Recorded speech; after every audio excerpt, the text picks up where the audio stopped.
Thank you, Peter.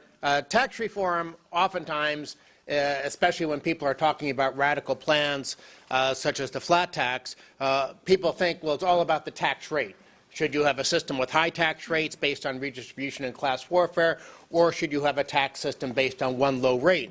Today's panel is really looking at another big part of tax reform, and that's understanding the definition of taxable income, and in particular looking at two competing theories of how to tax capital income. And I have a couple of PowerPoint slides that I think will help make this issue more understandable about defining the tax base. And as I said, the issue of tax rates is important.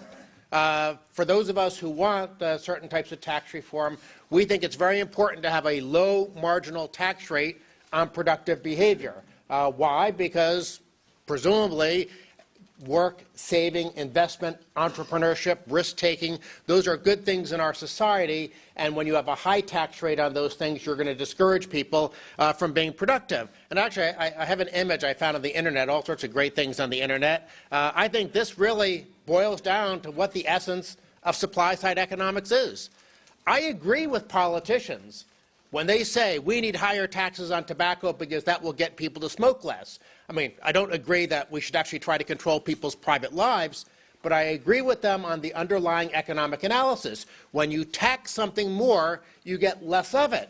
And as our little Velociraptor is pondering, well, if higher taxes on cigarettes will lead to less smoking, won't higher taxes on work lead to less work? Or for that matter, higher taxes on saving and investment. Won't that lead to less saving and investment? So the issue of tax rates is very, very important. But our topic today is not a challenge for tax reform. It's what I think is the real challenge for tax reform.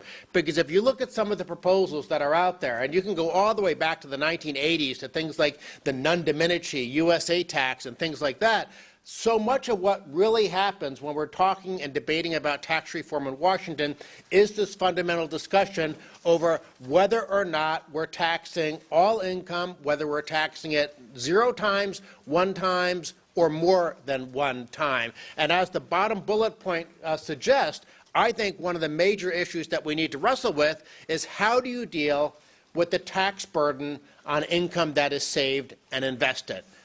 There, of course, are, and David and Jason will both be talking about some of the specifics in this discussion, but I'm trying to focus on sort of the underlying theory, and so we can get our minds around what the real debate is about. So let's look at what I think it's really a fight over. There's two competing tax bases out there. There's probably actually lots of them, but in the big picture fight, there's two. There's the Hague-Simons tax base, which actually is basically undergirds our current system, and it's certainly the tax base that the Joint Committee on Taxation and GAO and CBO and others use when they analyze the tax system. And the Hague-Simons tax base basically assumes that there should be double taxation, that government should not only tax income but also changes in net worth. You can contrast that to the consumption base, and the consumption base at its essence, at its core, is simply whether or not you should treat income equally, whether it's consumed today or consumed in the future. And what is consumption in the future? It's just another way of saying saving and investment. Now, why is that an important issue? Well, it's an important issue because right now we don't have that neutrality between current and future consumption. Why don't we have it? Because we impose all this double taxation, triple taxation on income that is saved and invested. Now, I should point out that a consumption-based tax, because this oftentimes for neophytes isn't understood, it doesn't mean a tax collected at the cash register. Yes, a national sales tax is a consumption-based tax. Yes, a value-added tax is a consumption-based tax, but so is the flat tax. So is the X tax that Peter referred to. Basically, if you're giving all saving and investment in the economy IRA treatment, you're moving to a consumption-based tax because you're getting rid of double taxation. You're either taxing people when they first earn the income or you're taxing people when they consume the income. But if you get rid of double taxation, you have, by definition, a consumption-based tax. And when you look at, say, the flat tax versus the national sales tax, they're basically different sides of the same coin. They both have the consumption base. The only difference is the collection point. The flat tax taxes your income one time at one low rate when you first earn it, and something like a national sales tax taxes your income one time at one low rate when you spend it.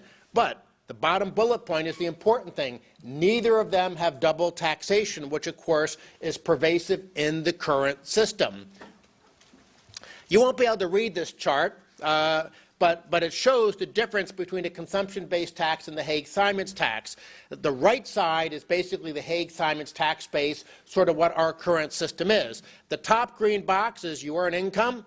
The first blue box is you pay tax on that income. And then the second green box is you have after-tax income.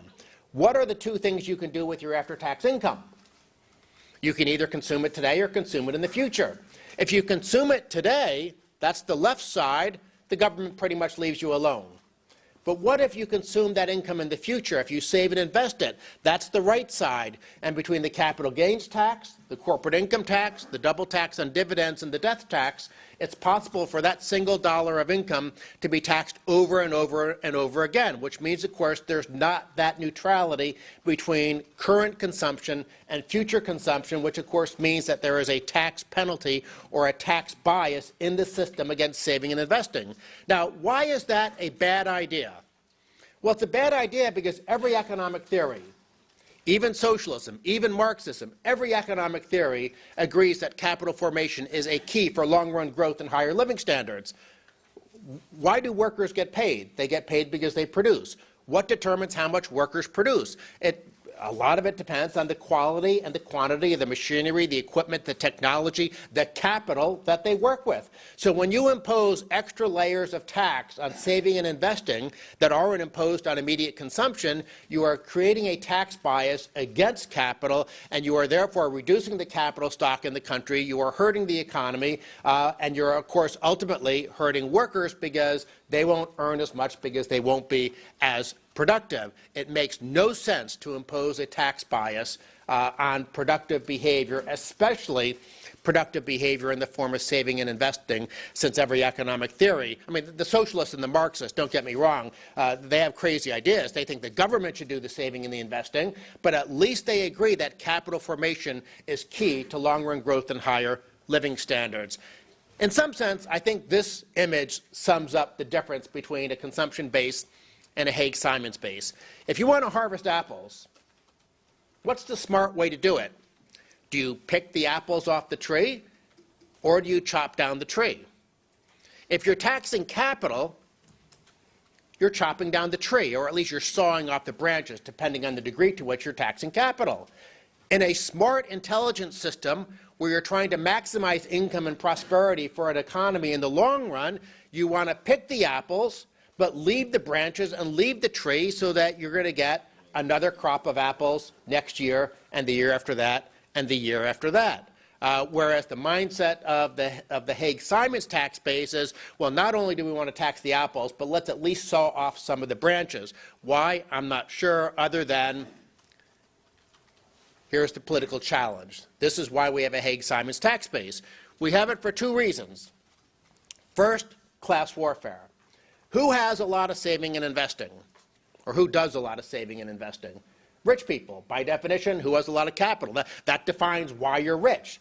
So if we decide that we don't like rich people for political reasons, or we decide that they're the easiest target and we're politicians trying to extract revenue from the productive sector of the economy, well, you impose taxes on capital. Because, yeah, you can impose high marginal tax rates, but a lot of times rich people also have a lot of capital that might not be easily accessible if you're simply imposing a high personal income tax rate. So that's one reason why we have these destructive policies that penalize saving and investing. The other reason, I think, is just ignorance. How many of us have seen Warren Buffett make his silly claim that his secretary pays a higher tax rate than he does? Well, the only reason he can make that claim is because he wants us to forget that any capital income he's receiving has already been taxed at the corporate level. Not to mention the fact that the income was taxed before he first then invested it in some income-producing asset. Not to mention the fact that it will then be subject to a death tax.